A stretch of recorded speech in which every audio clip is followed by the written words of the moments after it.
que en chaussettes. Aujourd'hui, je reprends le boulot au zoo. Premier jour, première reprise, on rentre dans le bain. Ça va gros? Oh bah oui, ils vont bien. Ah, Saphir. Je pense que Kataï est content de revenir. Ça lui fait plaisir de retrouver tous les loulous du secteur, que ce soit les oiseaux ou les autres. Ah bah il est prêt, hein. Ah ouais. J'ai dit qu'il était prêt. Pour les petits capybaras qu'on a baptisés Mara et Donna, on passe à l'étape supérieure qui est de mettre en contact les petits avec notre rouquine préférée, Thelma. On commence par Thelma parce que c'est une pacifique. Une mise en contact comme ça avec ces animaux-là, c'est vrai que quand ça se passe comme ça, c'est parfait.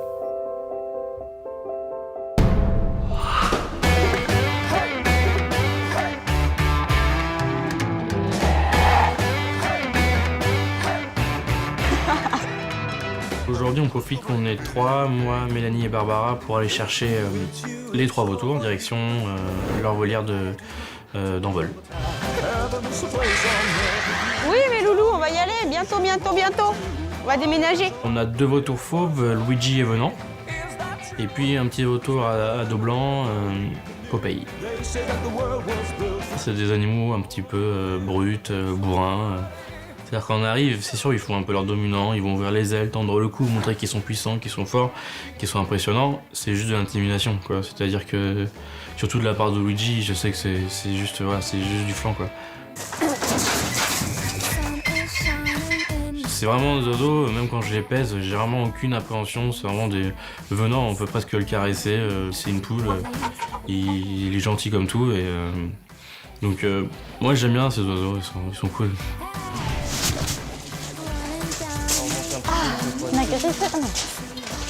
Du coup, notre escadrille de vautours est au complet pour le début de la saison.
Bonjour. Ce matin, c'est l'occasion de pucer nos 2 jeunes kangourous qui sont nés donc au printemps dernier. On chope les 2 petits jeunes. Quand on les chope, on va voir comment ça se passe. Cyril donne les explications comment faire la contention et comment on va procéder pendant l'intervention. Puis une fois que chacun connaît un peu son rôle, on attaque. On fait ça?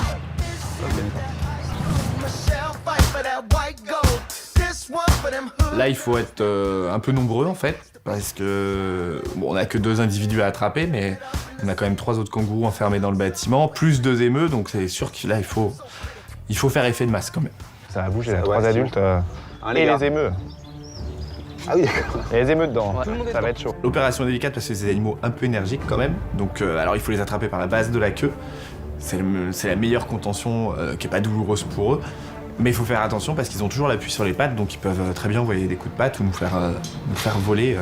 Ils ont une force assez impressionnante dans la queue. Ouais. Ah ouais, bah moi je suis pas... Ah, on va vraiment être dans le noir parce que le bouton de la lumière est de l'autre côté. Qui suit parce que j'y vais pas tout seul. Ouais, on y va les gars. Pas que j'ai peur des émeus, mais... À l'intérieur du bâtiment, quand on rentre, c'est tout de suite un mouvement de panique générale. Attention au mal, là, quand même. Il y a les kangourous qui sautent à droite à gauche, etc. Les émeus qui sont là un petit peu au milieu à pas savoir quoi faire et où aller.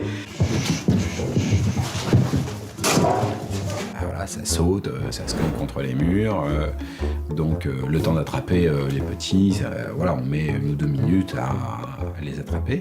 J'en ai un. La queue. Voilà. Ouais, laissez sortir. Une fois que les 2 jeunes sont immobilisés et maintenus, eh bien on ouvre les portes et là pour les grands c'est la délivrance et hop c'est bon on peut retrouver notre enclos.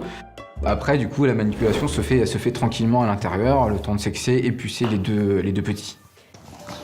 Les petits testicules, c'est un mâle. Ouais, mais je crois que c'est 2 mâles. Ah bon? Ouais. Doucement. En fait, on leur met une petite puce qui est lisible avec un lecteur. C'est sous la peau, donc c'est pas douloureux. C'est l'équivalent d'une piqûre pour nous. Et en fait, c'est comme chez les animaux domestiques. C'est obligatoire maintenant, soit le tatouage, soit la puce. Et c'est pareil dans les animaux zoos. Il faut tout ce qui soit identifié. Ok, on peut le lâcher celui-là. Attention, pour Marion, d'accord. Pour reconnaître le sexe des kangourous, il y a 2 solutions. Donc les petits naissent tous gris. Et aux alentours d'1 an à peu près, ils vont changer de couleur pour devenir roux si c'est des mâles. Et si c'est des femelles, elles vont rester grises. Et la deuxième façon, c'est au toucher tout simplement. Si c'est un mâle, on va vite se rendre compte que c'est un mâle. C'est un mâle, ça change de couleur. Mâle aussi, ouais. De savoir vraiment que ce sont 2 mâles, on va pouvoir commencer à chercher des prénoms, etc. On va pouvoir faire tout ça par la suite. Donc du coup, ouais, c'est bien. On sait à qui on a affaire, on sait quels sont les individus du groupe maintenant, donc c'est très bien. C'est bon, tu lâches. Bon, très bien. C'est un peu plus coriace que le wallaby quand même.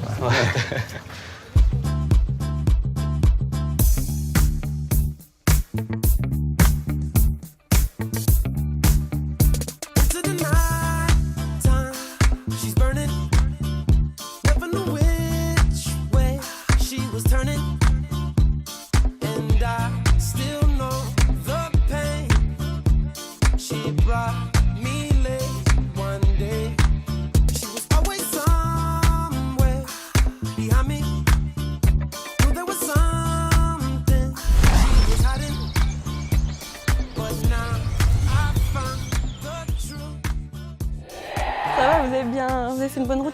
On a pris du retard. Aujourd'hui, je reçois la visite de Margot Demand, qui est une comportementaliste en perroquet. Nous, on était embêtés avec les températures, on peut pas trop sortir les oiseaux pour l'instant, il fait froid. Ouais. C'est une personne que j'ai rencontrée grâce à Internet. Elle fait du vol libre avec les perroquets. Et c'est vrai qu'on a pas mal discuté, et puis on s'était dit que ça pouvait être sympa de se rencontrer, et puis qu'en même temps, elle vienne voir nos loulous à nous. Là, t'as des toucans aussi. D'accord, toucan toco.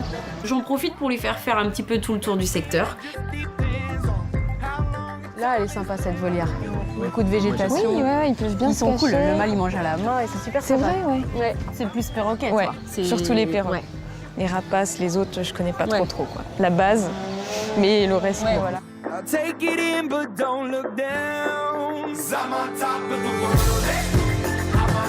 On se dirige dans le bas du parc pour rejoindre Mélanie qui est au bâtiment des perroquets de spectacle.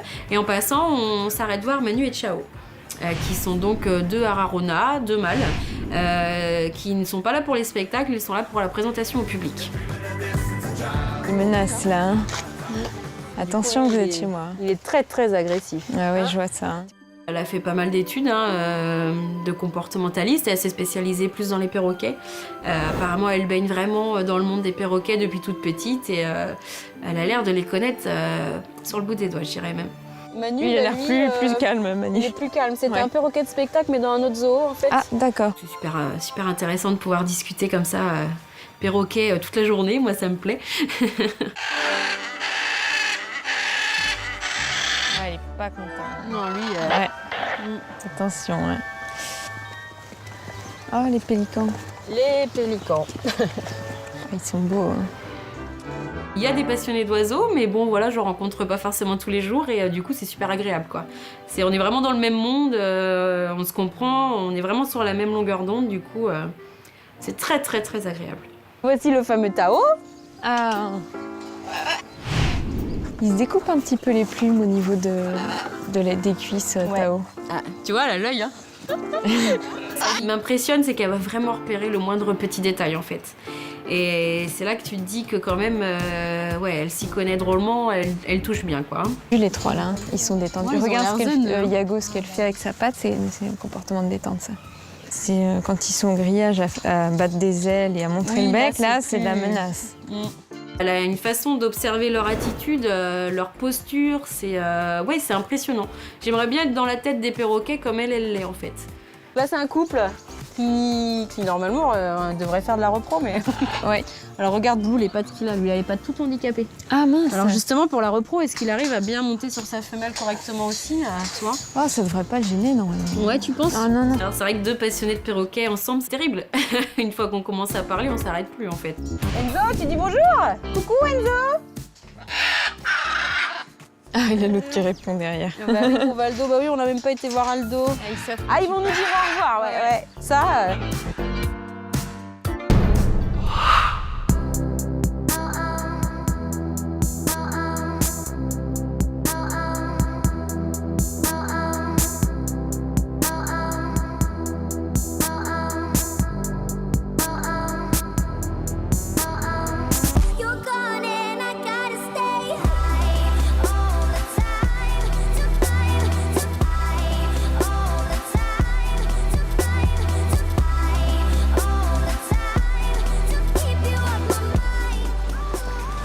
Avec Cyril, on se dirige en coulisses parce qu'on a l'arrivée d'une caisse de transport pour un transport d'hippopotame. Notre jeune femelle hippo Kinshasa de quitter le zoo de la Flèche. Et donc pour faciliter le transport et le chargement, on va recevoir la caisse une quinzaine de jours avant le transport, de manière à l'habituer à rentrer dans cette caisse. Comme ça, le matin du transport, on aura juste à la faire passer dans la caisse, l'enfermer et elle sera prête. C'est une caisse spéciale. Un hippopotame peut défoncer une caisse qui serait mal conçue. Il faut une caisse blindée, renforcée, avec des tubes en acier. Voilà. Donc c'est vraiment un conteneur. Il fait 2,5 tonnes sans l'animal. Donc il faut pouvoir le décharger du camion et aller le mettre en place. C'est une caisse de transport pour hippo. Donc forcément, c'est une grosse caisse de transport. Là, on peut pas. C'est pas les caisses de transport qu'on prend à 2 ou 3 et qu'on déplace à l'enclos. Parce qu'il me semble pas que, tu vois, on n'était pas passé par un autre endroit, on était passé par là la dernière fois. Ça met du temps parce que le premier challenge, en fait, c'est déjà que la longueur de la caisse est telle qu'elle ne passe pas à travers le portail. Donc il faut passer au-dessus du portail, déjà. Carole, les rentre tout de suite, hein. Là, on laisse faire l'équipe technique parce que c'est plus de leur domaine. Donc nous, on assiste, on regarde si tout se passe bien, mais là, on fait totalement confiance à l'équipe technique, quoi. Nos allées dans le parc ne sont pas forcément conçues pour faire passer une caisse de transport d'un hippopotame, donc forcément c'est long, parce qu'il faut la passer au-dessus du portail, la passer au-dessus des arbres, s'assurer qu'elle passe bien à tel endroit, il faut être plusieurs à la maintenir, enfin c'est long.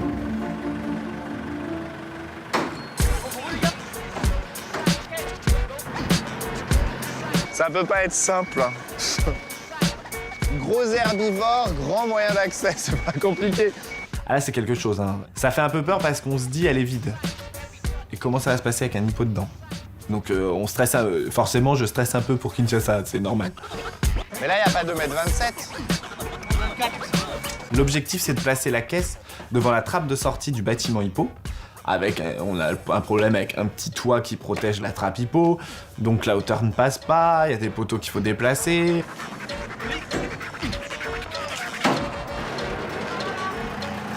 Reviens gentiment. Prochaine étape pour Kinshasa, quand tout sera en place, et ben ça sera d'ouvrir les portes et d'habituer Kinshasa à rentrer dans cette caisse grâce à de la nourriture jusqu'au jour J. Come with me now. Come with me now. Come with me now. I'm gonna take you down. Come with me now. I'm gonna show you how.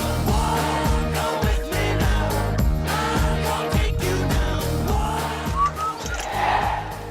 Ce matin, c'est encore une nouveauté pour nos petits capybaras. On va les mettre en contact avec Shadow et Yanor, donc nos tapirs qui sont à la pampa. On fait comme hier, en fait. Tu vois, on reprend le processus d'avant-hier, d'hier, on reprend la même formule, plus on met une option, les tapirs en plus. Option tapir. Option tapir. Ça marche? Donc on commence par sortir la famille capybara en premier. Salut bonhomme, ça va? Ils sortent vite, ils vocalisent, enfin ça c'est très agréable. Ça chante, hein. Donc ensuite on sort Thelma l'alpaga. On lâche Nonandou. Doucement, doucement, doucement. On ouvre à Janor. Monsieur Jaja. Et à Shadow. Allez Shadow. Et là, sans surprise, hein. Shadow. C'est matin, ma grosse. Shadow, elle, capi ou pas, elle s'en fiche. Allez, moi, Chad, on y va. Pour le coup, ce matin, il faisait soleil. Non, je pense que, ouais, elle a pas envie, quoi. Donc, elle va pas. Tu viens ou pas? Non. T'as pas envie? Allez Shadow. Elle devait se sentir bien dans sa loge, au chaud. Elle sentait bien. Je sais que t'es réputé pour tes réveils un peu longs. Je vais pas m'énerver, ça. Enfin, ouais, puis moi je suis pas du matin et vraiment, j'ai vraiment pas envie qu'on me crie dessus le matin. Donc voilà, on l'encourage, on la stimule, on prend des petites granulés parce que je sais qu'elle en raffole. C'est un peu facile. Hein. Ça marche pas. Ça, c'est une plaie. Shadow, tu vas chercher les bananes. Il faut monter en level, tu vois. J'y vais. La banane, généralement avec les herbivores, c'est une valeur sûre. Allez, maintenant, elle a plus à manger sauf si elle sort. Allez, mes mères. Ah là, c'est bien ça, ma chérie. Allez, encore. T'es pas loin. Voilà. Elle se décide, aïe, enfin, elle arrête de faire la belle et en fait, elle part à gauche. Par contre, la sortie, c'est par là, Shadow. Allez, Shadow.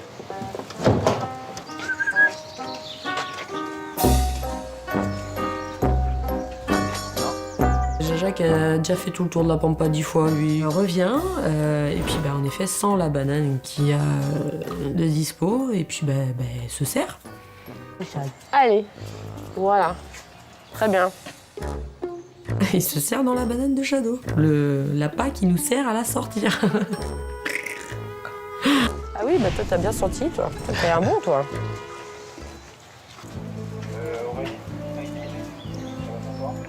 Ils sont lancés.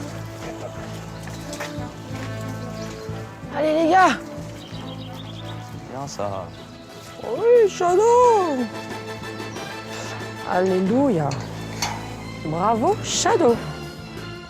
Là, ce matin, elle a fait fort, j'avoue, là...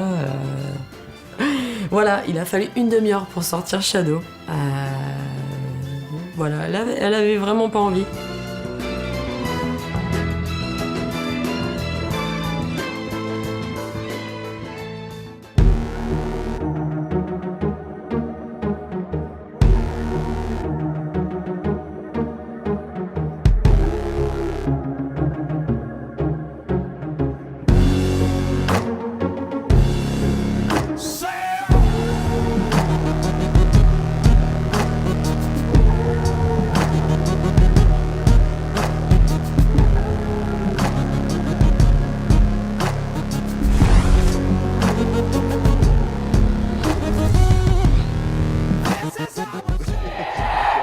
Cet après-midi, Stéphane, le directeur du parc, et moi-même, nous organisons une réunion d'urgence avec tous les membres du personnel qui sont amenés à rentrer dans les environnements animaliers. On a réuni tout le monde ici pour vous faire part d'un incident qui s'est déroulé donc hier dans la journée et qui implique une panthère du Sri Lanka qui a donc attaqué un soigneur. Aujourd'hui, toute l'équipe est convoquée au self pour nous faire part d'un incident qui s'est passé dans un autre parc. Mon confrère Veto Il a donc diffusé ça sur notre forum pour informer tout le monde du retour d'expérience et que, évidemment, ça sert. Dès lors qu'un événement qui a trait à une problématique de sécurité pour l'ensemble de la communauté et pour essayer que ce type d'incident ne puisse pas se produire ailleurs, effectivement, on a un retour donc assez bien décrit. Un de nos soigneurs saisonnier a été victime d'une attaque d'une panthère de Sri Lanka cet après-midi. Plaie au cuir chevelu et à une main. On relate cet incident à notre équipe pour vraiment les sensibiliser, mais je dirais presque les marquer et faire un peu un électrochoc. En essayant de reconstruire le déroulé de l'accident. Premièrement, une trappe d'accès intérieur-extérieur est restée en accès libre volontairement. Toujours leur rappeler et se rappeler aussi à soi-même, que tous les jours on est en contact avec des tigres, des lions, des panthères, des chimpanzés, des éléphants, des hippopotames, qui sont des ours polaires, qui dans la nature sont des animaux qui peuvent vous tuer. Et ici aussi. Ils sont entrés dans le bâtiment, ont fermé la trappe d'accès, pensant l'animal toujours dehors. Ensuite, la panthère a sauté sur le soigneur qui rentrait dans la loge, le faisant basculer dans le couloir. Le deuxième soigneur s'est équipé du premier manche à balai à sa portée et a tapé la panthère pour qu'elle lâche et réintègre sa loge. Ça fait froid dans le dos. Je pense on s'est tous dit ça pourrait être nous. Ça pourrait être nous parce que c'est pas une question d'être bon ou mauvais soigneur là. C'est pas du tout ça, c'est vraiment une question d'être juste humain et pouvoir faire des erreurs. Le bilan est finalement très heureux, pas d'évasion d'animal hors bâtiment, pas d'autres lésions physiques que des plaies à suturer. Mais si c'est plus qu'une simple piqûre de rappel pour nous, autant dire qu'elle est douloureuse. Je pense que tout ce qu'on est, on est toujours très affecté quand on apprend ce qui se passe, ce qui s'est passé. Là, en l'occurrence, ça se termine bien, ça n'a pas toujours été le cas. Et je pense que c'est la meilleure piqûre de rappel qu'on puisse avoir parce que moi qui rentre les fauves régulièrement, qui les sort régulièrement, on n'est vraiment pas à l'abri de ce qui s'est passé, ça peut tous nous arriver. Il faut que vous ayez quand même toujours ça à l'esprit, donc je sais que vous l'avez, on le répétera à chaque fois, on se servira à chaque fois de ce type d'incident, d'accident et tout, pour remettre ça sur le tapis et se dire qu'est-ce qu'on peut encore améliorer dans nos procédures pour que ce type d'événement n'arrive jamais chez nous. Une erreur peut nous coûter la vie. Déjà au soigneur, peut coûter la vie à l'animal. Donc c'est important, dès qu'il y a un accident dans un parc, de débriefer dans tous les autres parcs. Voilà, malgré tout, ça peut arriver, donc voilà, ça peut aussi nous arriver. Ok, bon, merci à tous. Vous n'oubliez pas de signer, s'il vous plaît. Ouais.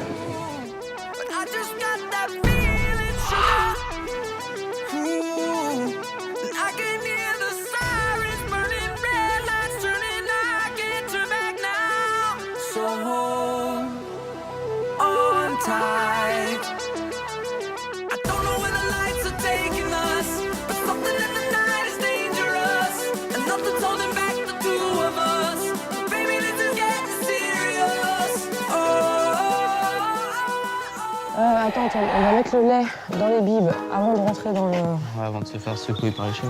Secouer. Cet après-midi, comme tous les jours, je demande à Antoine de m'accompagner à distribuer le lait aux petits chevreaux qui sont en biberonnage. Merci madame. Allez, hop. On a eu une petite dizaine de naissances, nos chèvres ont toutes mis bas en même temps. La première qui a mis bas a décidé de ne pas s'occuper de ses petits. Pris un peu au dépourvu, on ne pouvait pas ne pas s'en occuper. Alors Antoine, quand on donne un biberon, il faut faire un test, comme ça, comme les mamans. Voilà. Est-ce que c'est chaud? Ouais, c'est chaud. Ouais, c'est bien. C'est bien, c'est bien. Ouais, moi, ça me plairait. C'est nous qui venons à elle pour la tétée, mais elle ne quitte pas le groupe. Allez. Il fallait quand même respecter le fait que ce soit des chèvres et donc éviter qu'elles ne s'adaptent trop à nous. Il faut qu'elles restent chèvres malgré tout dans leur tête. C'est leur promettre un meilleur avenir en tant que chèvres.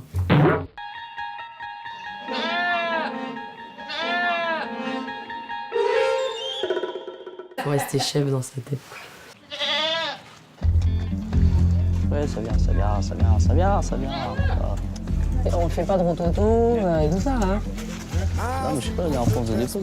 Mais il faut pas les gaver. Il gère, t'inquiète pas. C'était la première fois que je donnais le biberon aux chevreaux. Comme c'était la première fois que je donnais le biberon tout court. C'est un petit moment assez sympa avec Sabrina où il y a du soleil, les chevreaux sont tous autour de nous. Attends, mes mères. Hop. Les petits chevreaux ils sont vraiment au taquet, ils ont vraiment soif, donc non, tout se passe bien. C'est un moment que j'apprécie, ouais. C'est léger en fait. C'est un moment léger, c'est un moment positif. Non, bah les gars, non, non. C'est toi déjà qui étais là l'autre jour, hein? Quand même. Allez, c'est bon, on y va. À ce soir. T'as plus soif. Ça, c'est mieux que la banane. Le meilleur argument de sortie, ça a été la caméra de Dominique. Là, par contre, ça les attire. Bah, écoute Dominique, si tu recherches du travail, je t'encourage à déposer un CV le matin de 9h30 à 10h. Tu seras bienvenue à la Pampa.